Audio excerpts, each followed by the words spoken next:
Okay, well, hello. My name is Chris Decker. I'm a economics professor at the University of Nebraska, Omaha, and I've been studying the Omaha economy for some time now. And I thought, in light of recent events, I would offer a short presentation here on the economic impact of COVID-19 on Nebraska and Omaha. Before I get started, though, I would like to say that what I'm going to do here is describe a little bit about what I see going on in the state and local economy right now and where I think things might be going in the future. Um, my projections and the comments and assumptions regarding those projections are my own. This isn't really a statement of any official capacity as to what the UNO thinks about the Omaha, Nebraska economy going forward, nor is it necessarily consistent with what any other university in the Nebraska system would consider an official forecast. This is just my assessment based on my expertise and my understanding of these economies, where I think things are, where I think things could be going, depending on certain behavioral outcomes within our economy, and what some of the risks of those forecasts might be. So with that said, what I'd like to do is offer my assessment going forward. I will say that it's been said that one of the hardest things any economist could do is predict when a recession is going to begin. Probably the second hardest question any economist can try to answer is, when will a recession end? We don't really have great models to forecast recessions, and sometimes we don't really have a great idea how long certain recessions will last. If you had asked me or any of my colleagues in 2007 how long the Great Recession would last, most of us would have said it would have been a relatively mild recession. But by 2008 and into early 2009, it became clear that it was a very serious and long drawn out recession. So take any forecast you're given with some grain of salt. We can only do the best we can based on the information that's available. So as I start this presentation, I would like to point out a couple of things. February and early March really weren't that long ago. And we had in the state and in the city of Omaha some pretty good economic fundamentals in place. We had some relatively steady job growth, maybe some signs of slowing, but nothing major. And we had some healthy retail sales growth at the time as well. And if you had asked any economist at the time, including myself, if we were going to be entering any kind of recession any time soon rather, probably the answer would be perhaps in the summer, if we'd recognize that, every now and then an economy goes through a cycle, but it'd probably be what we would call a growth recession, no major corrections. There was some stress in the agricultural sector in the state due to some issues related to tariffs, but for the most part, the fundamentals were in place. We had a pretty sustainable economy. But then COVID-19 hit. And in an effort to control the spread of the contagion, we had to close businesses. We had to cancel events. And for the city of Omaha in particular, some of those events were major losses for this summer. The College World Series tends to bring in about $70 million worth of economic stimulus. That can be close to 900 jobs supported during that period of time. Even the Olympic swim trials would bring in 60 to 65 million roughly, depending on who was in the swim trials and so forth. You'd have about 700 jobs that could be supported over that period.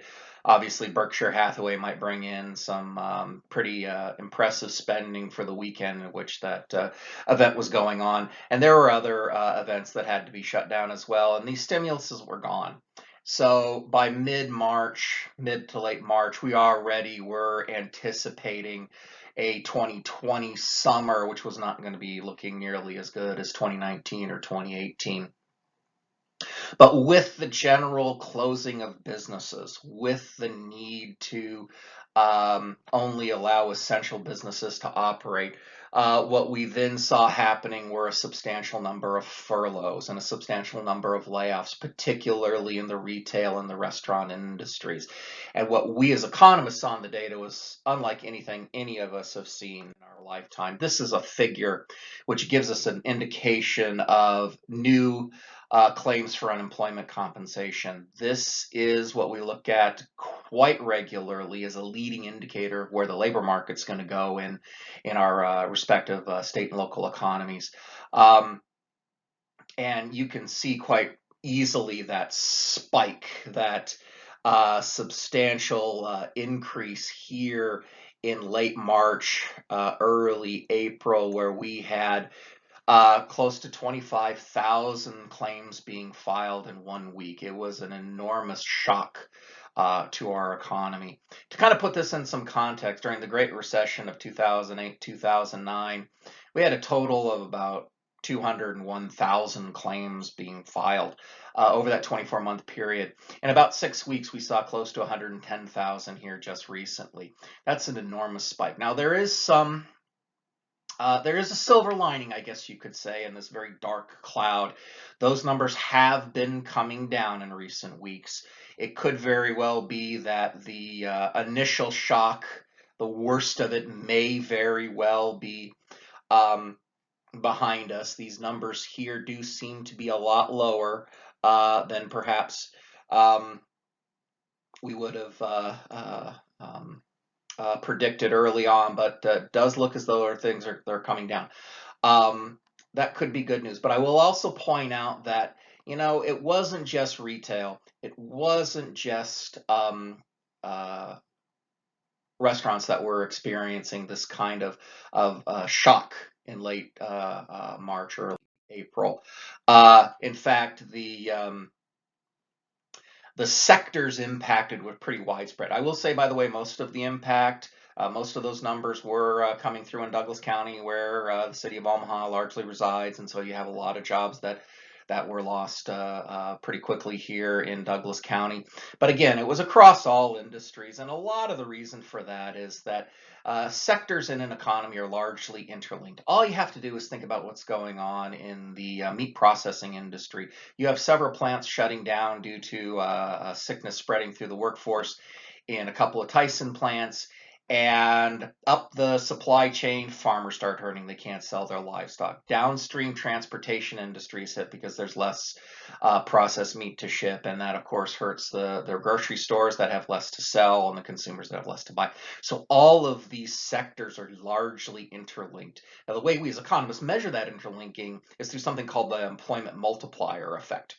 A multiplier tries to give an idea of how much of a total impact on jobs will we see if one sector loses one job. So if you have a sector that has a multiplier of 1.5, what that would say is that, hey, in that particular sector, if you lost one job, an additional half a job would be lost sooner rather than later. It would eventually happen. So when you look at the filings data across all these different sectors that comprise Nebraska economies, you can see you had close to 20,000 initial filings over the last 6 weeks or so. In accommodation and food services, that's your restaurants and bars, and your health and social assistants, that's a lot of dentists and a lot of other non-essential health support services, retail, trade. But you look at those employment multipliers, each one of those suggests that, okay, if you lose a job in, say, retail trade, eventually another 0.4 jobs is going to disappear as you have reduction in demand up the supply chain for retail trade. Manufacturing is pretty significant. If you take a look at that multiplier in particular, I'll try to circle that as best I can. That says that, hey, for every job you lose in a manufacturing sector, an additional 1.25 jobs is ultimately lost as well. So that's why this mass layoff, which largely and initially hit food services and retail trade, filtered its way through all sorts of different sectors, from manufacturing to transportation to construction, and so forth. So yeah, the 25,000 and so on in terms of those initial claims across the board in terms of that initial shock. Interestingly, like I said earlier, Douglas County bore the brunt of it early on in terms of those initial claims. But if you take a look at some of the more recent data, kind of an interesting trend is coming through here.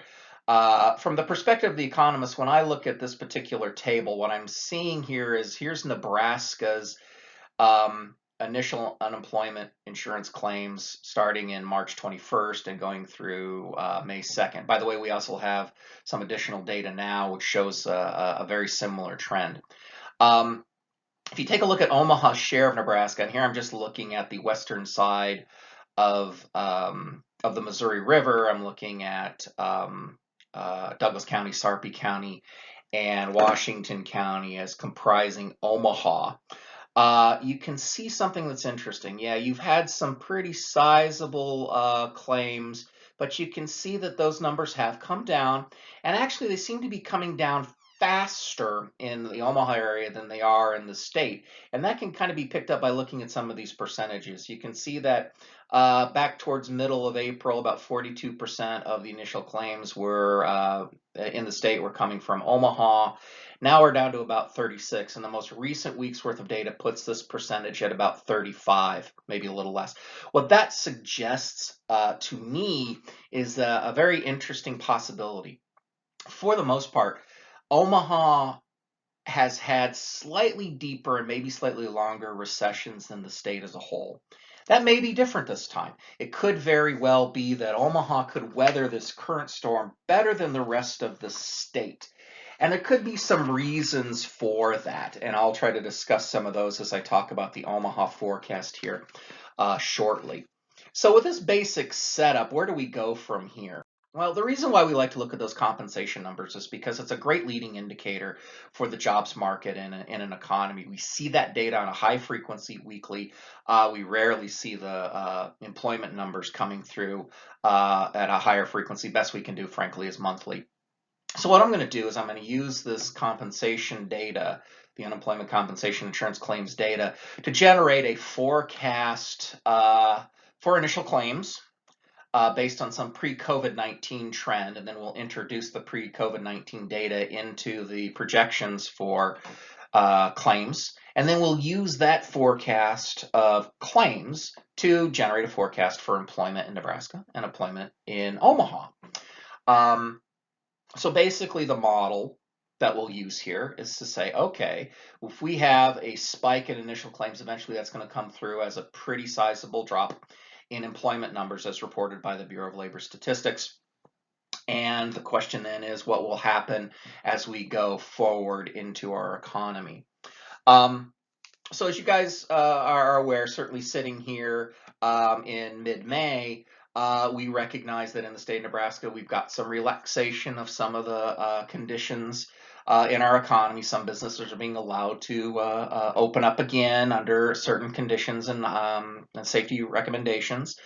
So it's quite possible that that will show up eventually as some job growth as people are returning to work, coming off from furlough, and perhaps even some rehiring going on. That can happen. But so much of that dynamic depends on the way in which we can control the spread of this virus. So I'll talk a little bit about what I mean by that as we talk about these upcoming projections. So just to give everyone a quick recap, what I'm doing is I'm going to forecast employment at the monthly frequency for the state of Nebraska and for the city of Omaha. Actually the Omaha Metropolitan Statistical Area, using some information we have on unemployment claims. So the frequency is monthly, and we can get a sense as to when we might start seeing a recovery based on that modeling framework. So what I have illustrated here is kind of my first, what I'll call a base case forecast as the Nebraska economy is slowly allowed to open up. That is, businesses are allowed to return to some degree of operation. Based on my modeling framework, you can see this significant drop here that's occurring in the first part of this summer. All of that's due to those claims as those individuals have been either furloughed or laid off. It is quite possible, based on my modeling, that if in fact we're able to control the contagion and if in fact businesses can remain open in a sustainable fashion, that we may start seeing some of those jobs coming back, people coming off furlough, by the end of this summer. Probably August is a reasonable bet based on current conditions. Odds are we'll be back then to pre-COVID-19 levels of employment by next summer, by the time we get to July or August of 2021.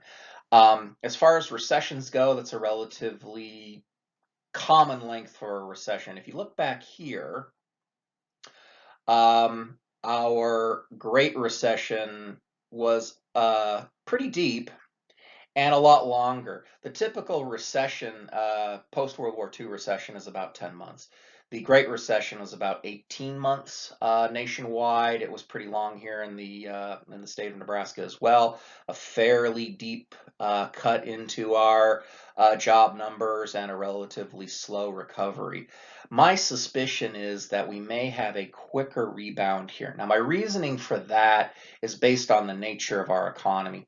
Back here in the Great Recession, that recession was really the result of some fundamental weaknesses, as it turned out, in our um, lending institutions. We had those toxic loans that many people had borrowed and used as mortgages for their homes. The debt burden of the typical consumer was incredibly high. What that led to was a financial crisis, as a lot of those terms of those loans started to change, and we started seeing those layoffs occur in 2008 and into 2009, mostly in 2008, I would say. The problem, though, is that our typical policy tools for stimulating an economy are monetary based. That is, we'd like to reduce the cost of borrowing so that people can spend, buy homes, that businesses can invest in new plant and equipment. The problem was no one was in a position back then to do a lot of additional debt. No one wanted to take on additional debt. And those people that did want to take on additional debt, many banks didn't think were good risks for that. The result was the economy just didn't stimulate very quickly. It was the nature of the recession itself. With the current recessionary environment, like I said earlier, the fundamentals in our economy, I think, were in pretty good shape.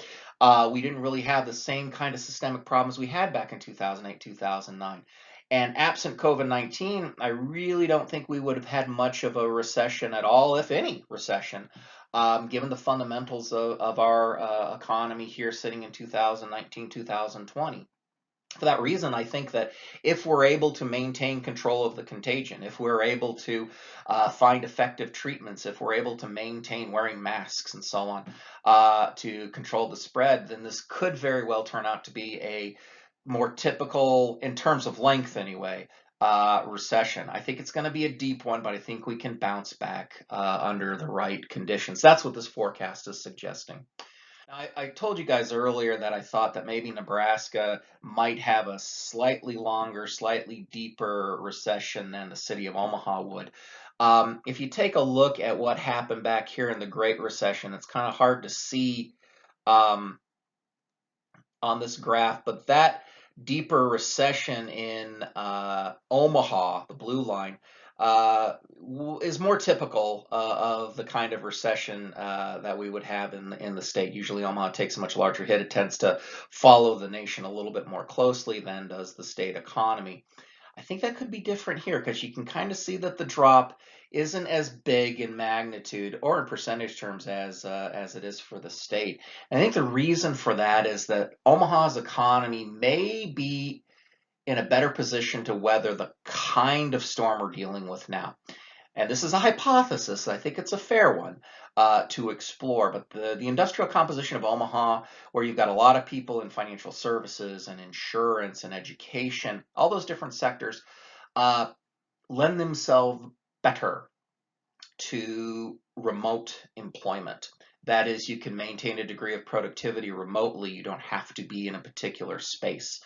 That means that social distancing may be easier to manage in an economy built for the use of a lot of information technology, etc. That some rural economies may not be able to do as well. Um, so that could very well be why Omaha may actually not have as deep a recession as the rest of the state. It's what my model seems to be projecting, and I think there could be some good reason for that. So it's something we'll have to follow over the next few months or so to see if that does pan out. But it's worth some uh, reflecting upon. That maybe if there's another silver lining here, Omaha could weather this recession a little bit better than the state as a whole. Here's some annual numbers to give you an idea what I'm talking about. If you look at the Great Recession in the state of Nebraska, we saw on an annual basis about a 2% drop in employment in 2009 and about a 0.5% in 2010. In Omaha, a little bit deeper, 2.2% drop in employment and a 0.4% drop in 2010. If you look at the current situation, this is about a 2.5% drop in employment in 2020. Just about all of that's occurring right now and into the early part of the summer for the state. Here's what my model's suggesting for a reduction in employment on an annual basis compared to 2019 for the city of Omaha, about 1.4. To be fair, this number may turn out to be about 1.6, 1.7%, but right now my model is predicting about a 1.5% annualized drop in employment. So we're anticipating losing about 7,000 jobs on an annualized basis compared to 2019. And in both instances, if in fact we've got a reasonable bounce in our economy, 2021 could be looking pretty good, between 3 and 3.5% for both the state and the city. But there are a lot of assumptions behind this forecast, and I really want to emphasize this for listeners. This is a careful phased reopening assumption. Businesses need to have confidence that a second full shutdown is unlikely and consumers are going to feel safe so that demand can, in fact, bounce back. So if we have continued consumer vigilance, social distancing, hand washing, masks, etc., efforts at expansion and testing and tracing, we may be able to weather this storm economically better, even if there is a second wave of the contagion coming through, if in fact we can expand testing and tracing, and if in fact there are some effective medical treatments. UNMC has been coming out with some remarkable results on some potential treatments for COVID-19. So hopefully that will all continue. Businesses are not inclined to invest and they're not inclined to hire people back, bring people back up if the environment is uncertain. That's why it's necessary for consumers to feel safe when they purchase, when they go out and engage in their shopping behavior. Again, if that's deemed sustainable, then businesses are going to be in a better position to recover.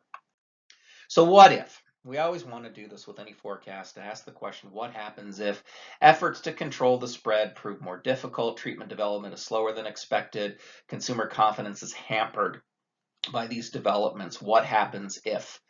Heaven forbid, what happens if we have to go through a second shutdown? What would be the result? Now, again, any forecast is to be taken with a grain of salt, but my suspicion is that we would have a much longer and deeper recession. Could be one of the longer recessions in our history. Again, the typical recession is 10 months long. The Great Recession of 2008-2009 was about 18 months long.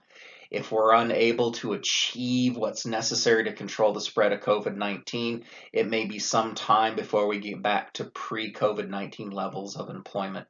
We could have a much deeper job loss over the summer. Things could filter into the fall pretty negatively. Just may be a while to get some of this recovery back. I think in Omaha, it could be also potentially damaging, even though the industrial composition is a little bit better in Omaha. The longer businesses have to endure lower demand, the longer businesses have to stay shut down for a longer period of time, the more likely those businesses are going to go under, and particularly smaller businesses. It's easier to jumpstart a stalled engine than it is to rebuild a new one. So what we're trying to do with this economy is jumpstart a stalled engine. If in fact we aren't careful in our reopening, if we're not vigilant as consumers, we may cause the engine to completely fail, in which case we'd have to go through a rebuild, and that's going to take a lot longer.